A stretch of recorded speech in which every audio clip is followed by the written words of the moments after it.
Hey listeners, this is your host Jesse from Cult Cinema Circle. Before we get into our episode about 10 Things I Hate About You today, I wanted to let you know that you can also check me out on the Horror Queers podcast, where I guested on there, where we talk about a little movie called All About Evil from 2010.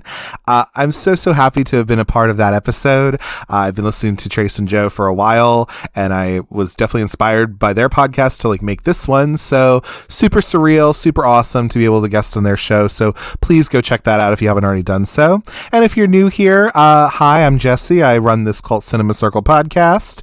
Feel free to listen to any of the episodes I've already recorded. I got some new stuff coming up as well. But without further ado, let's move on with the rest of our show.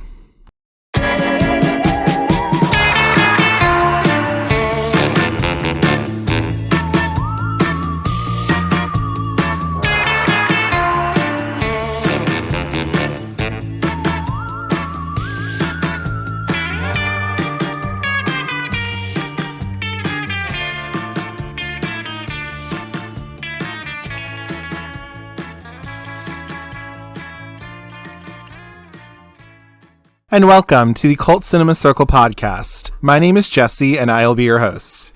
So on today's episode, we're going to head over to Padua High School. We're going to go play some paintball and go throw balls of paint at our friends, I guess. And then also, I guess we'll fall in love with this guy who seems to be interested in us all of a sudden. But anyway, today we're going to be covering 1999's 10 Things I Hate About You. Now, the reason I wanted to cover this is because I have covered a couple of teen movies on the pod before. It is one of my kind of favorite quote unquote genres. I love a good teen film here and there. And this is one that I definitely remember seeing when I was a little younger, probably when I was a teenager. And so that was my history with the movie in particular. It's always been one where I do enjoy most of it. I will say that there are some things that maybe don't age the best all the time, but overall I think the big thing for me in this movie is good old Heath Ledger in it, because I'm sorry, I just think he's really attractive in the movie. And also, if you don't already know this, I don't know if I've said it before, I have a huge crush on David Krumholtz, and so I will always have one on him, and he's in this movie, so of course why not? But yeah, I mean, this movie, it was definitely a part of the kind of 1999 teen movie boom that came with this film, which is technically a kind of a Disney pick because it's a Touchstone picture. So it's on Disney Plus right now and things like that. But also everything from this film, Jawbreaker, and American Pie, and all these different films that were kind of targeted to teens, really, whether they were PG-13 or R rated. So it really kind of came out of that. And, I think this one is fondly remembered by a lot of people, of course. And yeah, I thought, why not just cover it, And it is interesting. It's also a part of the adaptations that came out during the 90s too. So this movie, Clueless, I would think is another one. A couple different ones that came out where they were this is a Shakespeare adaptation, but Clueless is a Jane Austen adaptation, and even She's All That is technically Pygmalion. So it's an adaptation of literature turned into a movie that's targeted to kids and to teens, really. Yeah, I just thought it'd be a fun one to cover, and there's something to dig into with this.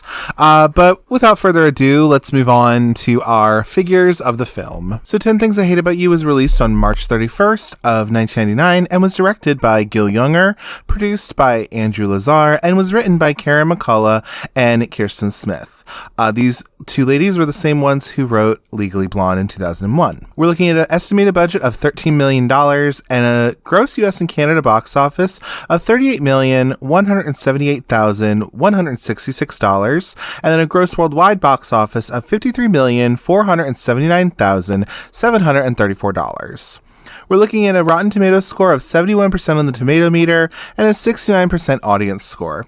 We're looking at an IMDb score of 7.3 out of 10 and a Letterboxd score of 3.9 out of 5. For our cast of characters, we have Julia Stiles as Katerina Kat Stratford, Heath Ledger as Patrick Verona, Joseph Gordon-Levitt as Cameron James, Larisa Oleynik as Bianca Stratford, Larry Miller as Walter Stratford, Andrew Keegan as Joey Donner, David Krumholtz as Michael Ekman, Susan May Pratt as Mandela, Gabrielle Union as Chastity Church, Daryl Mitchell as Mr. Morgan, Allison Janney as Miss Perky, David Leisure as Mr. Chapin, and then we have the band Letters to Cleo that play the band that plays at Club Skunk and at the end of the movie, and then we have the band Save Ferris, who plays the band that is playing at the prom. Some critical response quotes about 10 Things I Hate About You are as follows. We have Liam Lacey from Globe and Mail, who state the notion of a contemporary high school as a hotbed of romantic intrigue is utterly apt, and the performances almost make the update work. We then have Jim Lane from the Sacramento News and Review,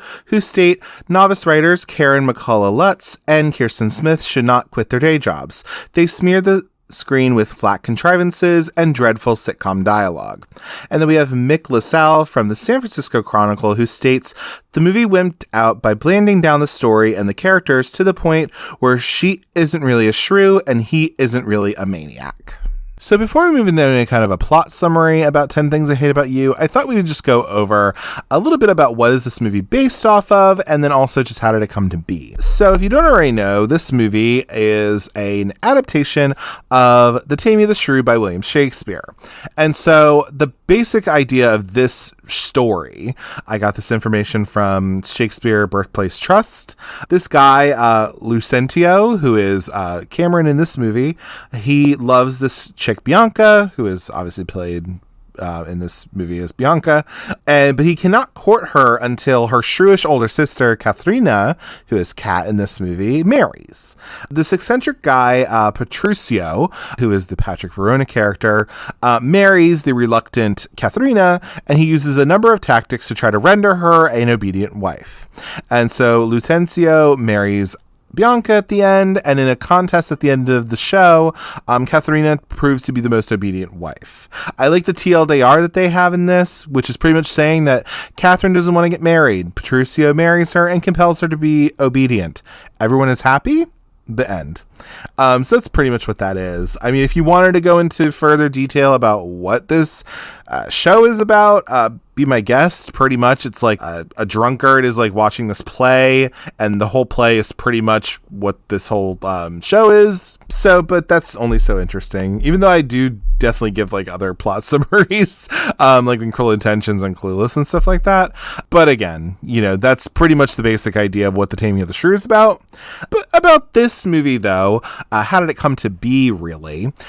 So in this time when this came out, there was a whole lot of teen movies that came about, and there were other adaptations, of course, as well. Everything from, like I said, like Clueless, Cruel Intentions, She's All That. A lot of these were, you know, these different kind of adaptations that were coming up. And so pretty much with 10 Things I Hate About You, it had a whole lot of people who would then go on to have like these really varied careers, and it was definitely a breakthrough for a lot of people, which is super cool. So as I stated before, Karen McCullah Lutz and Kirsten Smith, they're the ones who wrote this movie, and they're the ones who also wrote Legally Blonde in 2001. But Kirsten Smith, in an oral history on RogerEbert.com from 2019, she says that in 1996 she was in Los Angeles working for Senatel, reading scripts and query letters, and I answered a query from Karen McCullah, who was requesting sample scripts. Karen McCullah herself was saying that she was in Denver writing scripts and working as a freelance publicist for an environmental nonprofit. She came out to LA and had drinks with Kirsten, and they started writing an unproduced screenplay on cocktail napkins. They were both fans of Clueless from Amy Heckerling, that was based off of Emma. Kirsten says that they wanted to find a fairy tale or fable or novel of which they could base a modern story. So someone suggested The Taming of the Shrew. In our version, of course, the shrew wouldn't be tamed, she was too shrewd. We considered a gender reversal, making the lead male the shrew, before we concluded that all high school guys are shrews. So we sent each other drafts by mail, and it took about a year, and we wrote Kat as kind of the character we wanted to see, as like an indie rock riot girl. And Kirsten was into that at the time. They went to Sundance in 1997 and they circulated the script, but it didn't really take flight. And then Karen McCullah is stated saying that it landed at Disney, which wanted to make one teen movie that year. Its choices was between 10 Things and apparently a script called School Slut. And they did another rewrite and then they greenlit the movie. Still, Disney asked why Kat was so angry. And Kirsten said that all teenagers are angry. So you greenlit a movie, that's wonderful and lovely. But now you gotta go cast it. So Gil Junger, who was an Emmy-nominated TV director, who made his feature debut with this movie, he said he was very taken with the script. Its tone was smart, uniquely intelligent, and funny, and casting was not an easy process. So apparently, Disney executives gently, quote-unquote, encouraged Junger to cast Dawson's Creek stars of James Van Der Beek and Katie Holmes as Patrick and Kat, and those would eventually go to Julia Stiles and Heath Ledger. I will tell you this right now as somebody who has not watched the entirety of Dawson's Creek, but I've watched like a couple seasons of it. Just go watch Varsity Blues if you want to see how James Van Der Beek is as an actor. Okay. And then Katie Holmes, I don't dislike her or anything, but her as Kat wouldn't have worked. She's very much more the Bianca character, if anything. And I don't know what I don't even know about what they think Dawson could do, really. Anyway, so Kirsten said that the casting people sent out audition tapes. She remembers Josh Hartnett and Ashton Kutcher, they read for Patrick, and Katie Holmes, Kate Hudson, and Rachel E. Cook read for Kat. Now, I mean, again, Katie Holmes wouldn't have worked like that. Kate Hudson, apparently her mom, Goldie Hawn, literally was like, yeah, I don't like the script, don't take it. And then honestly, Rachel E. Cook, I mean, like, maybe it could have worked.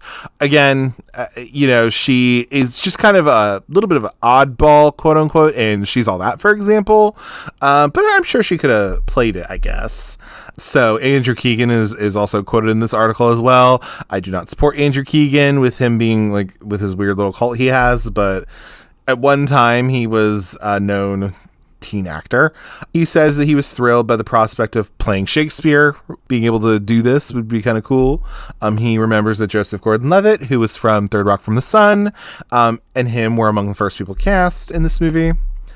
Julia Stiles said that she had been reading Taming of the Shrew in exactly that year, so the adaptation really appealed to her. 10 Things was her first big role after a few years of auditioning, but always was told that she was too serious. Getting hired to play Kat was like a thrilling affirmation that maybe her seriousness was okay. Larisa Oleynik, who had already made a name for herself with her own show on Nickelodeon called The Secret Role of Alex Mack. Any early 90s kids would probably remember it, where she was literally the star of it. She said there were many rounds of auditioning. I really wanted the part of Kat, but then I did a chemistry read as Bianca opposite Julia Stiles, and something felt right about that. And it does make sense because these two characters are very opposite from each other, and when you put Julia Stiles and Larisa Oleynik next to each other, there's something that makes sense with that, for sure. Gil is quoted saying most of the girls who came to audition wearing sexy clothing. Julia, she came in wearing baggy pants and a t-shirt, her hair up in a bun. She wasn't working the, like, look how pretty I am angle. When she shook my hand and she looked into my eyes, he was struck with a depth and a maturity. This combined with her poise was formidable and kind of got her the role, really. And Julia Stiles is said that this is the first role, Kat was the first role that I'd read for a young woman that was just refreshingly, quote, feisty. I loved the script, especially because it had a healthy bite to it. For a romantic comedy to have a cynical sense of humor but also be truly romantic stood out at the time for her. But the director was close to start a shoot, and then they didn't have a male lead yet. So Marsha Ross, the casting guru, who also cast like Clueless and other movies as well, and her associates, they looked at about 1,000 candidates. But Gil is said, that he wasn't going to cast the guy until he saw him. And there were 5 casting women and me in the room when the next one walked in, and he was Heath Ledger, who was then 18. And he felt as soon as he walked in, if this guy can speak English, I'll cast him. And he had the energy and that soulful sexuality of a movie star. I wanted to see how nimble he could be if I could ask him to change the tone with a few lines of the script. And he was great. When he walked out of the door, the door closed. They all knew that they wanted him. Heath Ledger at this time had been doing a few things in Australia, had been on a couple TV shows there, but hadn't, obviously come here yet. And obviously he was able to make it happen. By the time that the Magnificent Seven, that they call it, arrived in Seattle in the summer of 98, Gabrielle Union and also David Krumholtz, who is my super duper crush, and I love him so much, respectively, 25 and 20. So they were a bit of the older people in the cast, eased into the roles of big sister and big brother for the group. So Heath Ledger and Keegan were 19 at the time. And then actually Joseph Gordon-Levitt, Larisa Oleynik, and Julia Stiles were all 17 in this as well. So they're also teenagers, which I thought was kind of funny. But yeah, apparently also Heath Ledger brought a didgeridoo to the set, because why not? And yeah, it just seemed like they kind of got on together, which was nice. It's very cute. I mean, you're going like someplace where literally you're in like Seattle or whatever, and you're able to just like make this movie. It's kind of cool. Of course, you had the people who they knew who Andrew Keegan was because he had been on like Party of Five, for example. So of course you had like girls who like loved him and wanted his autograph and stuff. And yeah, I mean, in this article, they talk about there are many reasons that 10 Things enjoys like a robust afterlife. They say that one of it is because it's a coming of age movie in which not only the characters, but also the actors playing them seem to come of age before your eyes. Another is that many high school and college professors use this film as a tool to better understand the Bard. Some say that the movie eliminates the misogyny of the play, which maybe does. I don't know.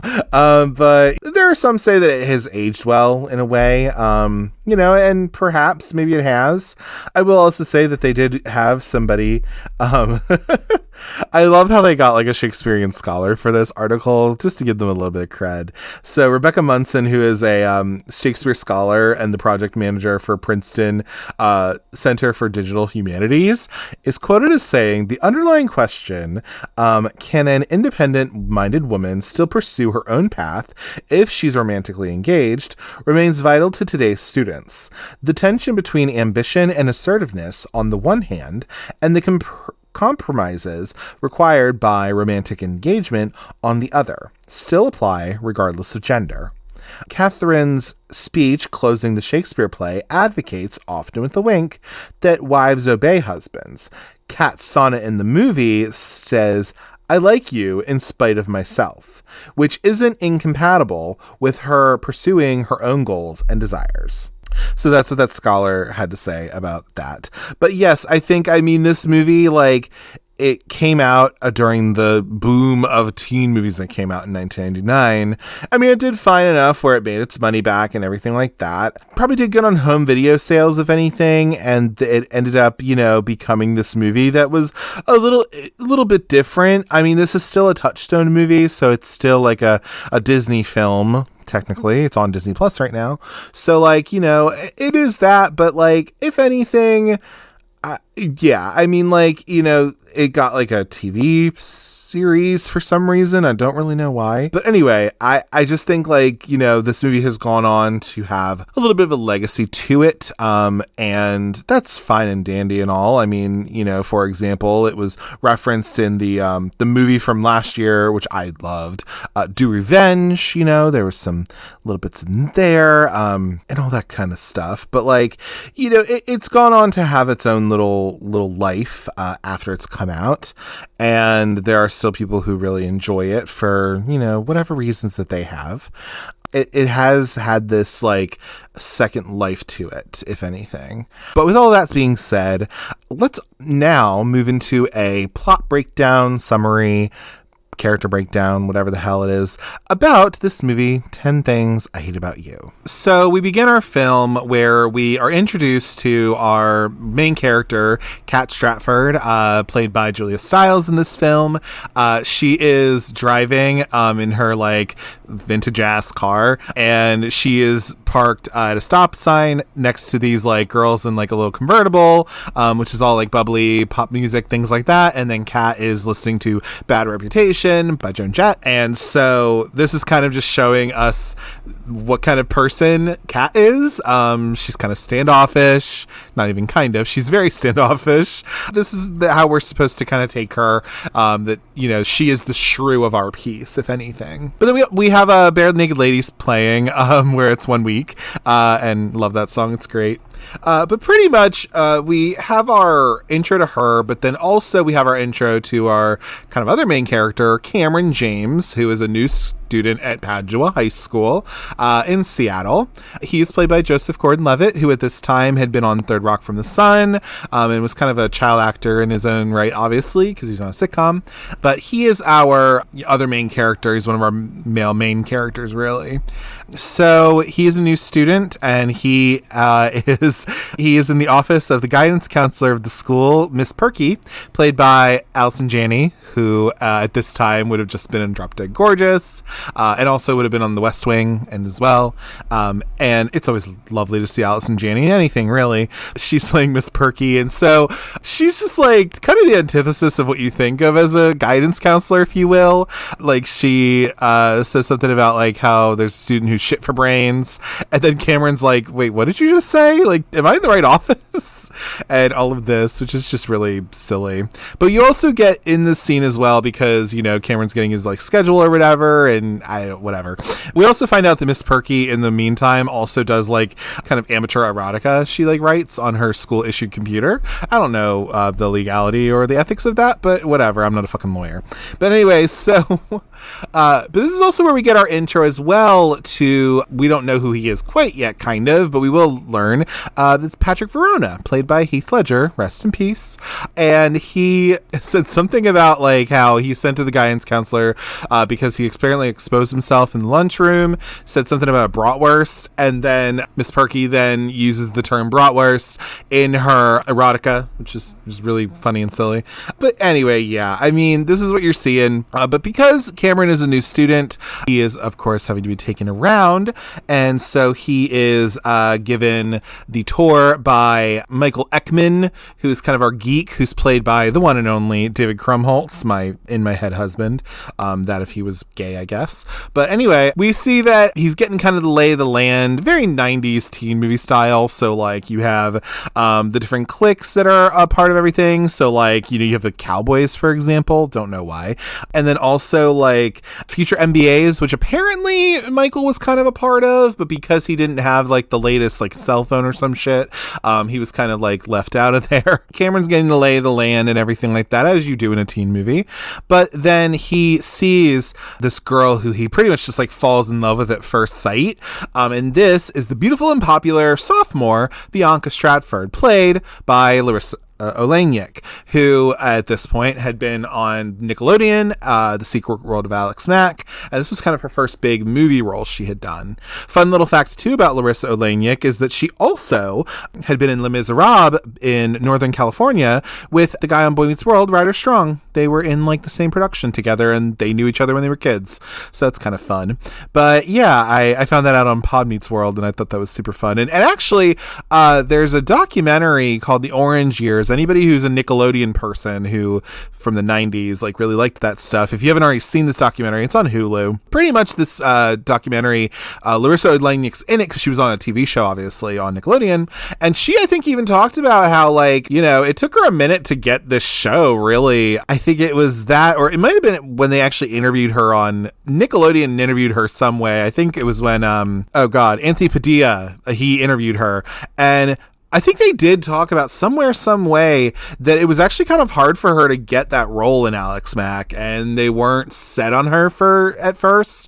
But then she really ended up, you know, obviously getting that role, and this kind of then catapulted her into being, in this other role that she has in 10 Things I Hate About You. But enough about Larisa Oleynik, though. This is not a podcast about her, even though she's great. Anyway, but we find out that from Michael, actually, that Bianca is apparently she's vapid and conceited, but that also her overprotective father does not allow her or her older sister to date.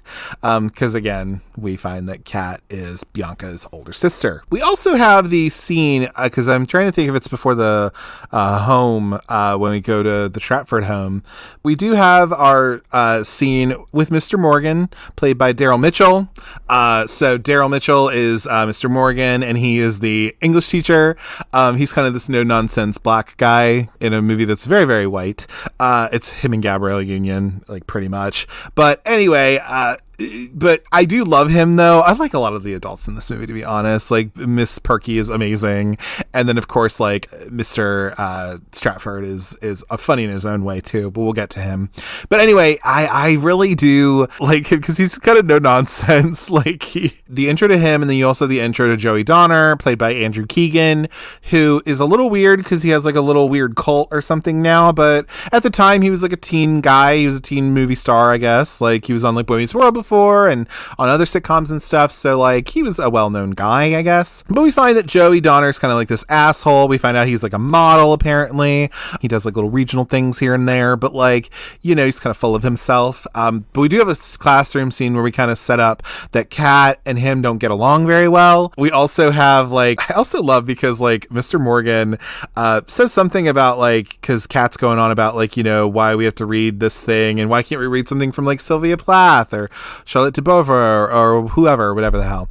Anyway, but like, Mr. Morgan is all like, and Kat, thank you for this. Like, I know it must have been so hard for you as a, middle class white female or whatever, because he himself is a black man. So like, he's just like, oh, I'm so sad that you've had to go through whatever fucking strife you feel like you've had to go through. Whatever. Anyway, I like how he also says, he's like, but the next time you want to do whatever the hell, ask them why they can't read something written by a black man.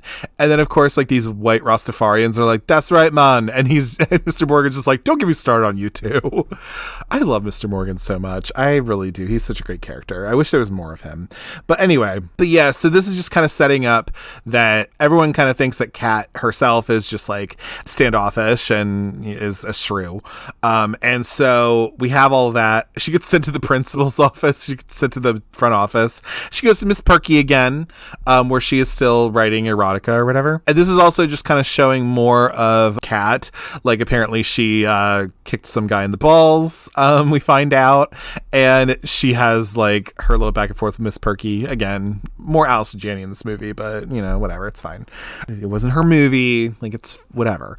But anyway, I do like, but I think at this point we're just setting up the fact that like Kat is this kind of quote insufferable person, or she's just very intense to be around, which doesn't always it isn't always the most ideal for everyone as a teenager. It is what it is. Like how she says to Miss Perky, she's like, I'll let you get back to Reginald and his quivering member. She's like, quivering member? I like that. So obviously Miss Perky is just very like, I want to read some of her erotica, honestly. I would be kind of down for it. We have the time at school, and all of that is being set up as well. We also kind of get an intro to Chastity, who is Gabrielle Union. She's the best friend, I guess, of Bianca. Literally, she's playing like a teenager when she is like literally 26 or something at this point. But Gabrielle Union's an icon, so we love her. But we go back home to the Stratfords, though. We do end up getting there, and pretty much we get our intro to Mr. Stratford, played by Larry Miller. If you don't know who he is from like the Princess Diaries. He plays the guy who gives Mia Thermopolis a makeover. He's also this the store manager at the store where Julia Roberts goes after she becomes like rich or whatever. Big mistake, huge. That's Larry Miller. He's like the store manager there. We pretty much get the idea that Mr. Stratford, what it is that Bianca wants to date and she wants to, be able to like go out and date like normal teenagers, quote unquote. But the reason that Mr. Stratford is not keen on his daughter's dating is I believe his wife and him had split up. I thought for the longest time, like the mother was dead in this situation, but I don't think that was the case, because at some point here they do talk about how she left or whatever. So not that she died, it was just that, she left. So that's probably number one, as a little bit. But then also just, he is also an obstetrician gynecologist, where he is up to his elbows in like placenta all day delivering babies. And so he like talks to the girls about that a little bit, but he has that rule of like, oh, hey, you can't do this. But then he comes around on it, and he decides that he's going to change the rule where Bianca can date only when Kat does. And then she's just like, Bianca's like, oh God, like, you suck. And then like Kat's like, you suck, like, mimicking her, which is just kind of funny. But yeah, but Bianca wants to actually date Joey Donner. I don't think she discloses that right away, but she does want to date him. But again, Mr. Stratford doesn't let her do that. And so, yeah, they declare that, they can date only when Kat does. And knowing that antisocial attitude will make this not a thing. Again, I think that Walter kind of did that because he was like, nobody's going to date my oldest daughter because she is kind of a, bitch. So why not? Like, well, let's just do this. We see that there is a scene that we have after we've gone to the Stratford home, because that's the only home we really go to throughout the whole movie. Like, that's the only one. We don't get anybody else's backstory, really, because we kind of don't need to. I guess, like, these are our main characters.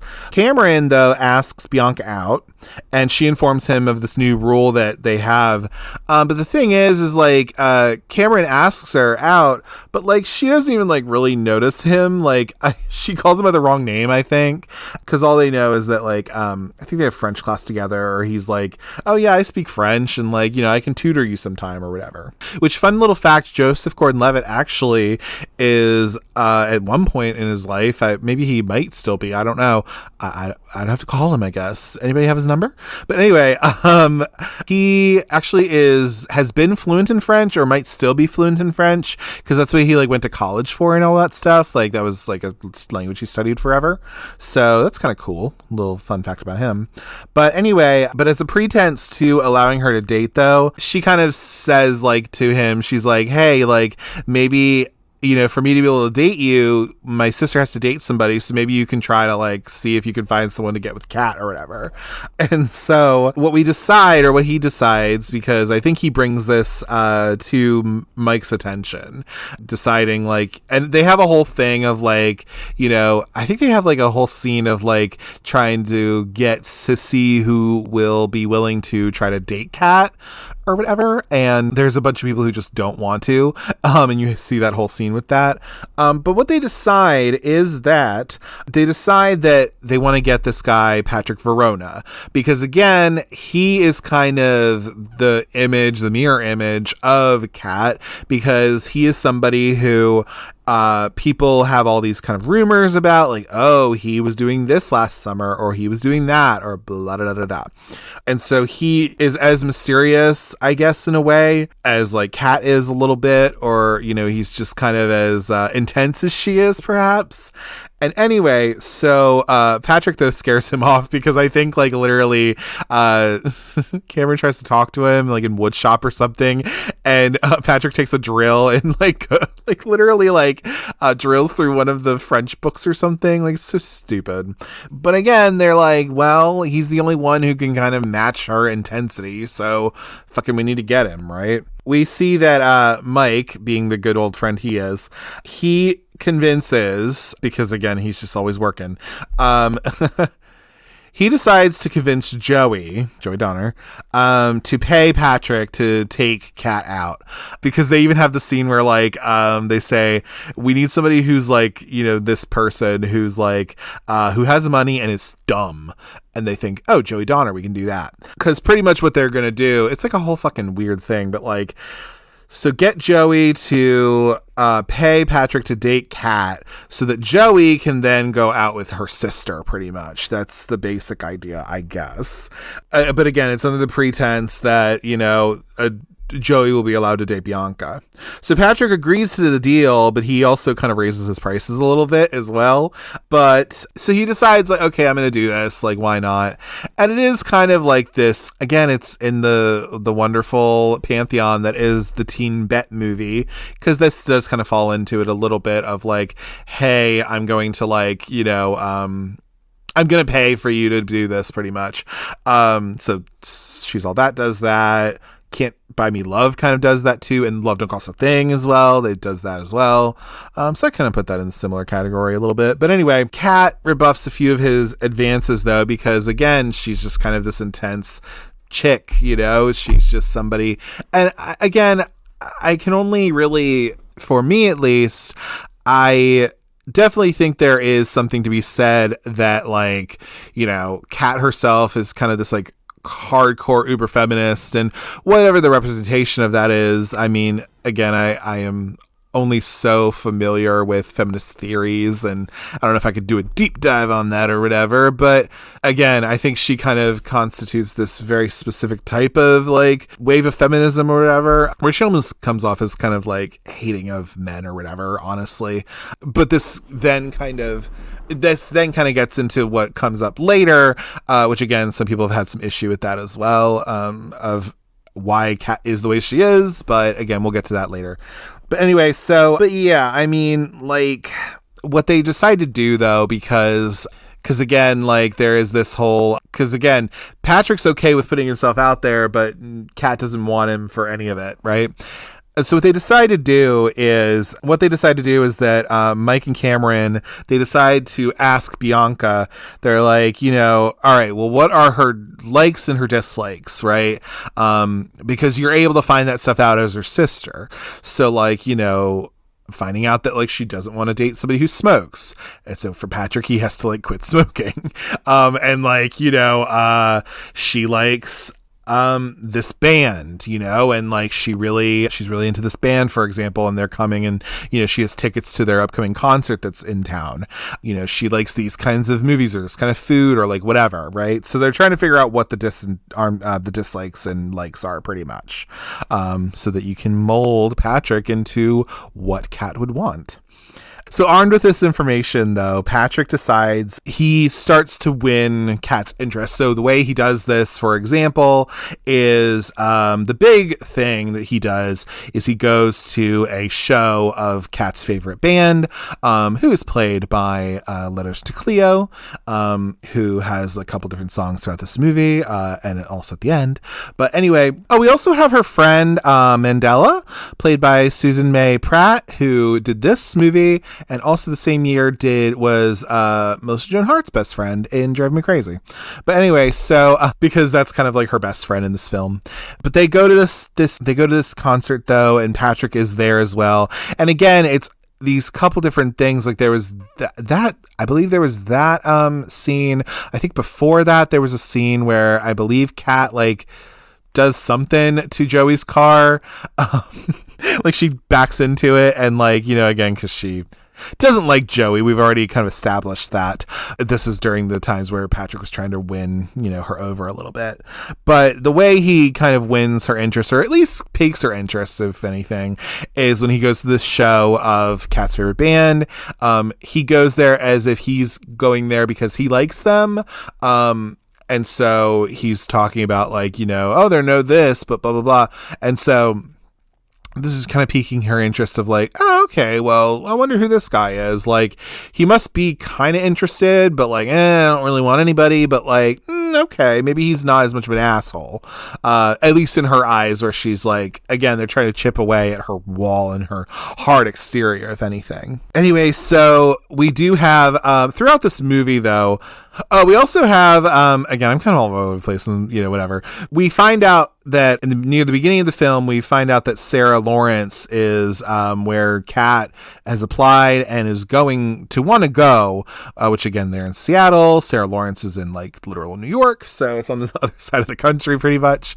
But, she wants to go there. And again, the dad is kind of like, oh, I don't know. Like, I don't want you to do that. But Anyway, that's another little plot point. We do have this kind of overarching thing of Bogey Lowenstein and his party that he's going to have. So the thing is that what ends up happening, because we have to have a party scene, obviously, it's a teen movie. But so so Bogey Lowenstein, he's like this kind of preppy guy. He's played by Kyle Cease, which actually, funny enough, if you've ever watched the movie Not Another Teen Movie, which I will cover on the podcast at some point, he is actually in that movie. I believe he is the guy who's like the slow clap guy, if I'm not mistaken. I think he's in there. I think that's him, actually. But it's funny that he plays Bogey Lowenstein. He's in 10 Things I Hate About You, which obviously is parodied in that film.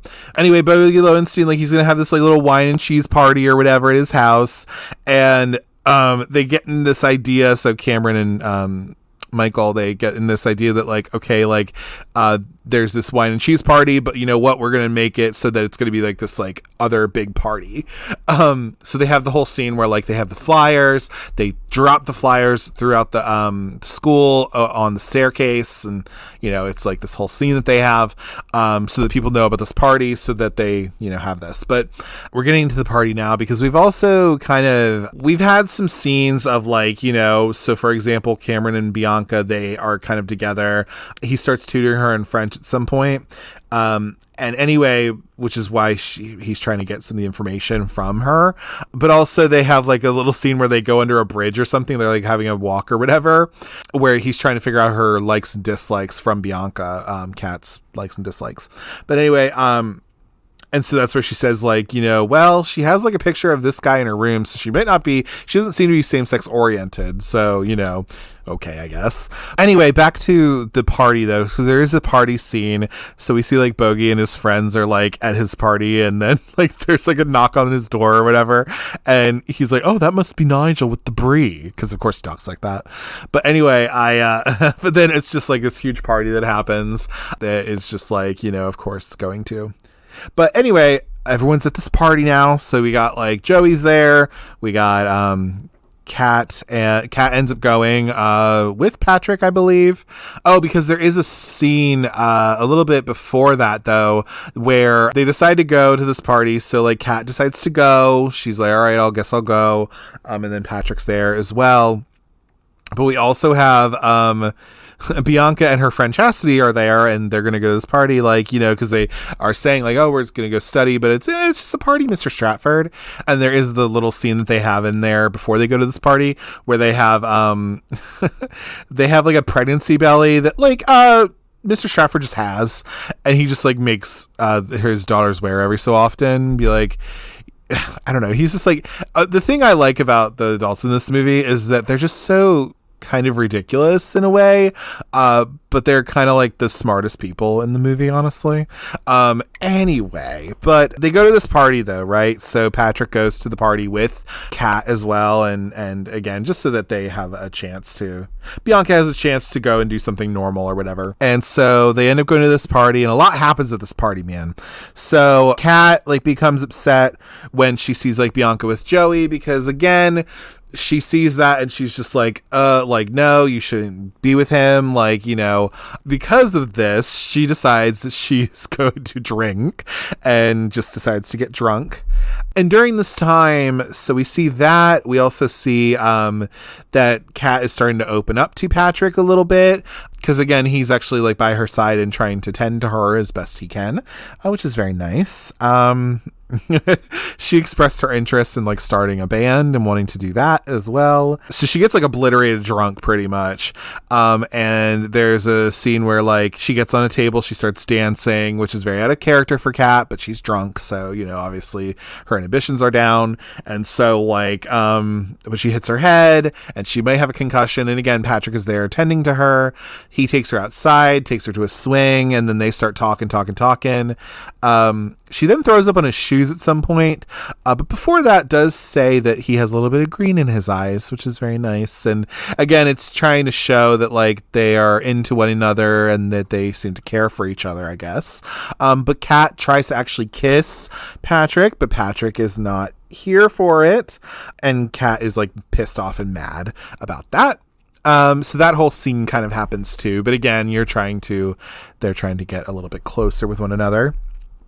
Meanwhile, though this is happening, so Bianca ignores Cameron in favor of Joey. So Cameron's kind of pissed about this, and he's not happy about it, but okay. So, because again, we've all known this whole time that, like, she's into Joey. So, like, even though we know, okay, Cam, we want you to have this, but, like, I guess.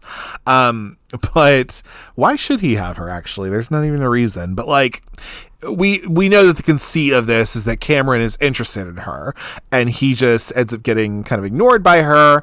But then what ends up happening is Bianca realizes that Joey is, like, shallow and self-absorbed. Like, he doesn't really care about anybody else but himself. And she comes to this realization, and she's just like, oh, okay.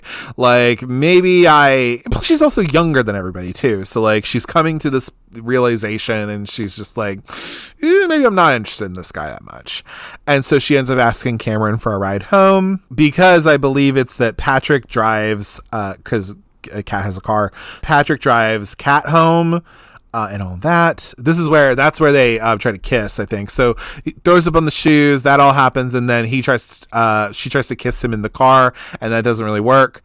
So that happens, and then I guess later in the night, perhaps, Cameron, because I guess he has his own car, drives Bianca home, and Cameron talks about his feelings for Bianca and his frustration with how she's been, treating him and all of this, and he just lays it out on the table, and so she responds by kissing him, because Joey is an asshole, she's deciding, oh, maybe I'm kind of interested in Cameron a little bit. Like, why not? Like, he seems to be interested in me, and that's good.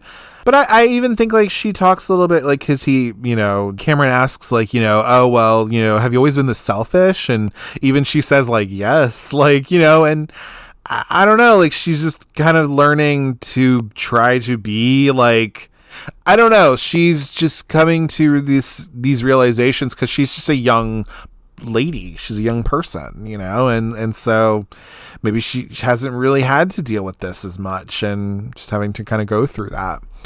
We have all this going on, so kind of at a standstill for this. In this situation, like, Joey decides to kind of come back into the story. He offers to pay Patrick to take Kat to the prom so that he can take Bianca, because Joey's interested in Bianca, even though Bianca's not all interested in him anymore. Patrick initially refuses to do this, but he relents when he offers him more money, and he's like, okay, I guess I could do this, right? So Kat, in the meantime, is still angry with Patrick, but we do get the scene of she's pissed off at him, but like we have a scene where Patrick ends up taking, I think, some of the money that he's gotten from Joey, and actually has the marching band of the school. But we see that Kat also is a soccer player as well, so she's practicing soccer out on the field, and we see that there's a whole elaborate stage show out on the field in the bleachers by Patrick to I Can't Take My Eyes Off You by Frankie Valli. Apparently, and I don't know how true this is, but apparently Patrick, or Heath Ledger, was influenced a little bit by Showgirls for his performance in this. Listen, we love a good Showgirls here and there, so why not? But yeah, so he kind of like is serenading her, and she does smile, and she's just like, oh, that's nice. Like, nobody ever did that for me. Like, oh, that's nice. And so in turn, because he gets detention for doing that, of course. And this scene is obviously parodied in another teen movie by Chris Evans. But anyway, so he's put in detention because of this whole thing. And she then actually helps him sneak out of detention because her actual, I think it's her coach, is the guy doing detention or whatever. And so she like comes into the classroom where detention's happening. And she pretty much like is distracting her coach, trying to distract him so that Patrick can get out or whatever. She ends up flashing him her bra, I guess. I don't know what the hell this movie was going for, but again, it's a teenage hijinks comedy or whatever. So, okay, dude, that's weird, but whatever. Anyway, but because they have now been able to sneak out, they go on a date. They go like paddling or something, like whatever the fuck they call that thing on the shore, not the shore, like on the water, like just because to show how much I know about water stuff. But anyway, but it's nice because, you know, like they have that little thing right there. They also have, I think, their paintball date, if I'm not mistaken, which is where they go to this like, and it's not paintball like with a paintball gun. It's like literal paint in balloons and you throw them at people, which is super fun, which is referenced in the movie Do Revenge from 2022, because they do have a scene with that going on with the main chick in that movie. Drea, I think her name is, but anyway, but yeah, so it turns romantic because they end up kissing and like, you know, it's all very cute and nice. And they come back to the Stratford home where we find out about like a little bit more about Patrick's character, like why the hell does he have, oh, by the way, he has like an Australian accent, and so because he's Heath Ledger, but like, you know, but she's like, well, what's with the accent? And he's like, you know, I spent my first like 10 or 12 years in Australia, so that's why I have an accent. Anyway, but she becomes a little suspicious though, because Patrick is insisting that she go to prom with him, and she's just like, why is this so important to you? She's completely against it, and for whatever reason, she just feels like it's like kind of a weird, antiquated thing. Throughout the movie, we see her ripping down like the prom posters, and the same girl is just like, hey, you know, and so like we have that going on. So she's just kind of like suspicious, and she's just like upset with it, right? And so on the flip side, back with the other Stratford sister, with Bianca. So Bianca's kind of irritated because Cameron has not asked her to prom yet, because again, she's kind of interested in Cameron, but I don't know, Cameron's just not doing it. And so she decides to accept Joey's invitation because Joey asks her to prom, and so she decides to take him up on that offer. But Walter, of course, will not let that happen unless Kat goes too, you know. So, and again, like this is a whole thing because, you know, Bianca is all like, I just want to go to prom and just do the normal stuff. Like I'm the only sophomore that got invited, so like I want to be able to go. Like why can't I go? This is where we do have our scene where, so we have Bianca and Kat. Bianca's in a room and Kat comes into the room with her. And this is where Kat decides to confess to Bianca that in freshman year, she dated Joey, actually, and of course she wouldn't have known that necessarily. Because of peer pressure, just in general, Kat ended up having sex with Joey, even though she wasn't really all that interested, and she really regrets it, actually. And then because she didn't want to have sex with him anymore, she dumped him. So she vowed never to do anything like that again, just because everyone else was doing it, which I guess also kind of goes into the whole thing with not doing prom or whatever.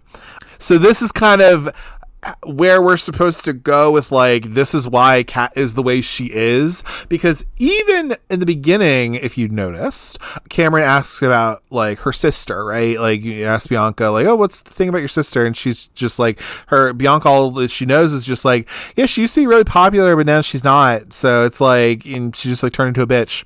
So this is like, I guess supposed to be like why she is the way she is, which again, your mileage may vary, I guess, because again, I guess you could have a bad experience with somebody, but should that turn you off from the whole rest of the world? I don't know about that, but you know, that's what I think at least. But hey, everyone processes stuff differently. Bianca, though, insists that she can make her own choices, because she also gets into the thing of like, you know, because Kat is the older sister, you know, she gets into this thing of like, you know, I thought I was like, you know, helping to teach you a lesson, or like, you know, I just wanted to protect you.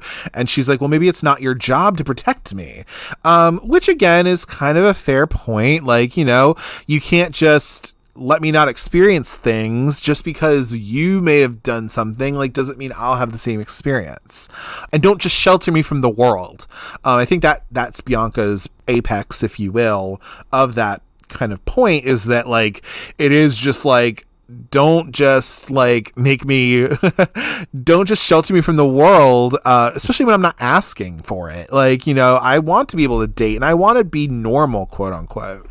And you're, what with like how her father is, and then also how Kat is kind of like has kind of fed into that. This is where Kat decides, she's like, all right, well, you know what, like she agrees to go to the prom with Patrick. She's like, all right, you know what? Like, if you really want to, I will go and I will do this for you, because she wants to be a good older sister, and she wants to at least be like, all right, well, if that's what you want to do, like, I will let you make your own decisions, you know? But Bianca decides to actually go with Cameron instead of Joey, because we have the whole scene where we're wrapping up soon, but like, Kat decides to go with Patrick. She's like, all right, let's go.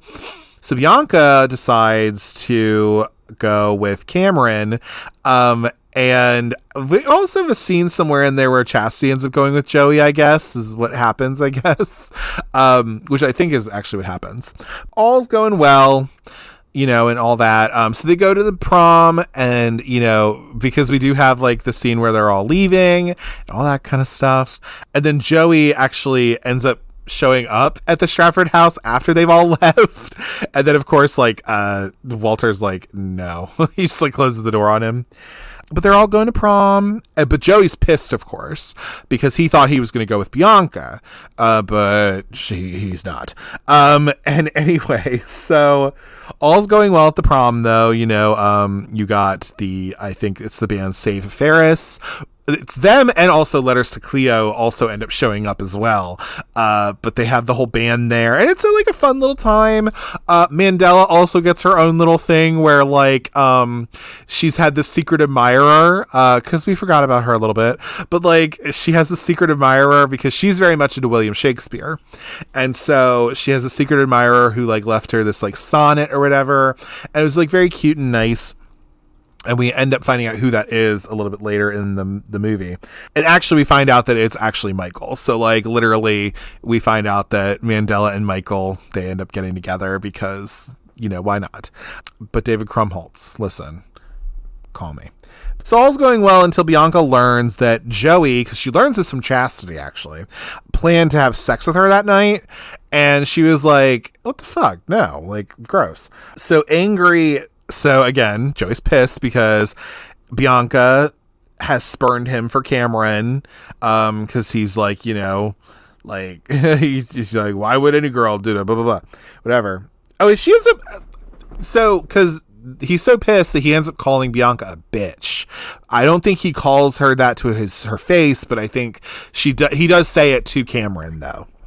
So in this meantime, at the whole dance, Joey, because he's mad, he reveals this whole arrangement with Patrick where he was being paid by Patrick to go and take Kat out.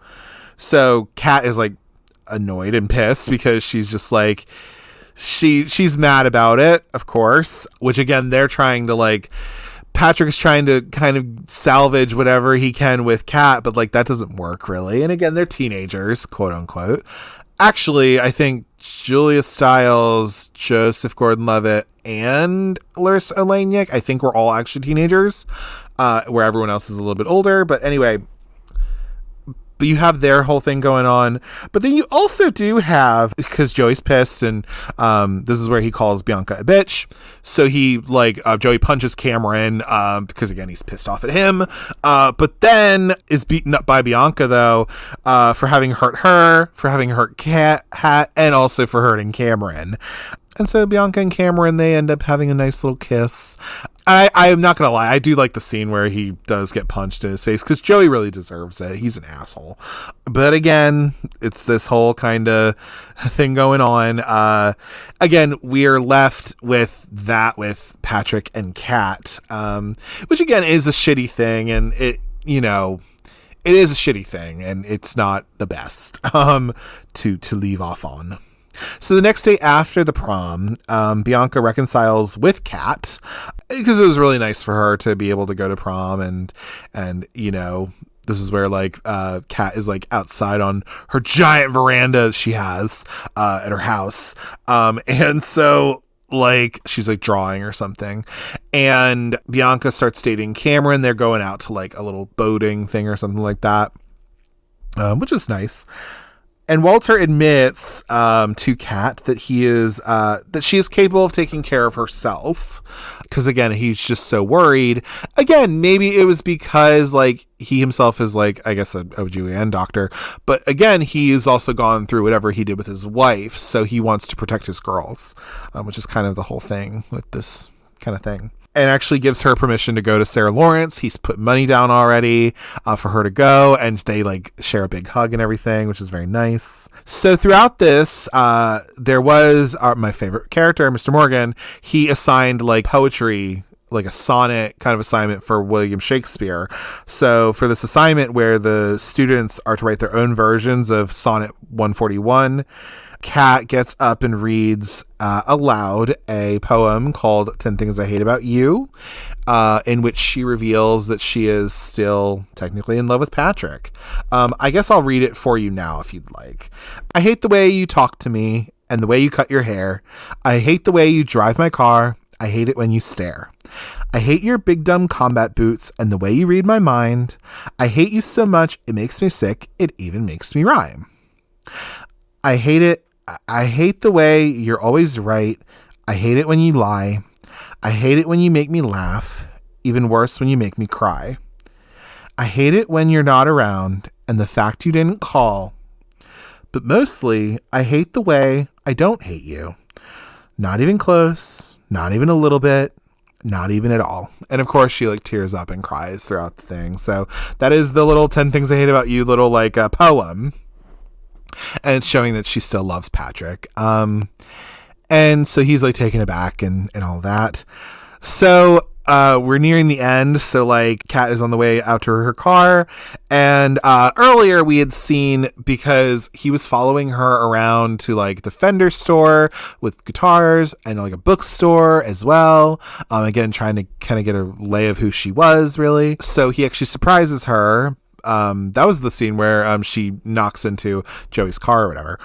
But she is surprised by a Fender Stratocaster that Patrick gets for her, bought with the money that he was paid by Joey. And they have that whole scene of like, you know, hey, like, you know, I was an idiot. Some jerk like paid me to go out with this girl, but I ended up falling for her. And he confesses that he's fallen in love with her. So then Kat ends up forgiving him and they make up with a kiss, and then they kiss in the parking lot. And, you know, and she's just like, you know, every time, like, if you mess up, like, you can't just buy me a guitar every time. And so, yeah. And then we end our movie with good old Letters to Cleo singing I Want You to Want Me. And they're literally doing it on the top of this, like, fucking gorgeous ass school that they have, which apparently was a really scary thing to do, actually. But yeah, it's like a very memorable ending to this movie and everything like that. But yeah, everybody, and that is the end of 10 Things I Hate About You. So in regards to wrapping up about 10 Things I Hate About You in particular, you know, for this movie, I am somebody who does enjoy this movie to a point. You know, again, there are some things where I kind of look at and I'm like, it didn't always work the best when you look at it through like, you know, modern lenses or whatever. But like overall, I still think it's like a fun little movie that's very of its time. And it's got some good bops in there every so often, you know, so I like that. And it also has like, this movie really like catapulted someone like a Julia Stiles or even a Heath Ledger into a level of fame, you know, and Joseph Gordon-Levitt, of course. And I mean, it really did that for a lot of people. So, you know, it was definitely a springboard for a lot of folks. It then also created a television show where I think Larry Miller came back for it, which I never have seen in my life, but apparently wasn't very good. But you know, but this has its own legacy within like the teen movie sphere, and you know, I think this is it's a fun little movie for what it is, I think. And again, your mileage may vary when it comes to it, but I tend to like it. If you want to watch it, if you have a Disney Plus account, if you haven't already gotten rid of yours or anything because of, you know, the writer's strike, support WAGA and SAG-AFTRA, of course. But, and maybe you don't have to get rid of your streamers, I guess, but whatever you want to do. But you can watch on Disney Plus. It's always on there. And thankfully, it's a PG-13 movie anyway, so they don't have to really like edit a whole lot of it. But also sometimes it makes the rounds on like Tubi every now and then. I think I've seen it on there before. So it does make the round on some other streamers, I think. I don't think it's just on Disney Plus all the time. It is on some other ones every so often, which is fine. But yeah, I would definitely say, if anything, like, if you are a fan of, obviously, of teen movies, especially from the 90s, or if I guess you like adaptations of literature, this could be a fun one to do. It's loosely based on Tame of the Shrew. So, I would go into it and see how you like it for yourself. But yeah, definitely take a look at it. And I think it is definitely at least worth a watch. If you've ever seen it before. As always, if you'd like to get in touch with me, you can do so at cultcinemacircle@gmail.com. If you'd like to give any movie recommendations, give feedback on the show, or if you'd just like to say hey, I'm open to all of it. You can also follow the show on Instagram at cultcinemacircle and on Twitter at cultcinecircle. I tend to announce the movies that I'm going to be covering and just interact with people on there if they want. You can also follow me on Letterboxd at Jesse, Jesse, Kremp, Kremp, all one word. On that platform, I tend to log the movies that I watch. I write little stupid reviews about them and just general foolishness over there. Be sure to rate, comment, and subscribe to the Cult Cinema Circle podcast on your podcatcher of choice, whether that be Apple Podcasts, Google Podcasts, Spotify, or wherever you get your podcasts. I'm pretty much on all of them. Be sure to leave 5 stars and a 1 to 2 sentence review about the show so we can grow the audience and then just spread the love all around. Be sure to tune in next week to the Cult Cinema Circle podcast, where I'll be covering 1996's Matilda. An extraordinarily intelligent young girl from a cruel and uncaring family discovers she possesses telekinetic powers and is sent off to a school headed by a tyrannical principal. As always, thank you for taking the time to listen to the Cult Cinema Circle podcast, and remember, someday you're going to get bitch slapped, and I'm not going to do a thing to stop it. Take care. Bye.